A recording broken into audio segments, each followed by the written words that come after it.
Já se vám dnes pokusím ukázat, že na přípravě mořských plodů není vůbec nic složitého. Mám tu pro vás připravené slávky s jednoduchým receptem a pak si řekneme jak na krevety a na humra. Slávky si kupujete živé, proto je důležité je zpracovat hned po nákupu. Na drobno si nakrájejte cibuli a osmahněte ji ve větším hrnci. Po zezlátnutí ji zalijte vínem a nechte odpařit alkohol. Do hrnce přidejte slávky a zalijte je zeleninovým vývarem. Tak je nechejte vařit na slabém plameni. Z nasekané petrželky, stroužku česneku a kapky olivového oleje vytvořte pesto. Po chvíli vaření slávek pesto vmíchejte do vývaru a přidejte i 4 lžíce smetany. Slávky se uvaří za 8 minut. Všechny by se měly rozevřít. Nerozevřené vyhoďte, servírujte je ihned po dovaření.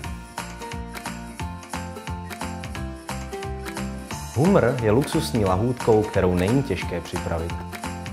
Humr se kupuje živý se zavázanými klepety, má tmavě zelenou barvu. V hrnci uveďte k varu zeleninový vývar a přihoďte bobkový list. Humra tam vhoďte a přiklopte pokličkou. Tu je nutné držet do doby, dokud jste si jistí, že se humr nepřestal hýbat. Počítejte s dobou vaření okolo 10 minut, pak maso z vody vytáhněte a nechte trochu vystydnout. Jednoduché, ne? Teď můžete podélně rozříznout trup i klepeta a vychutnat si jeho lahodné maso.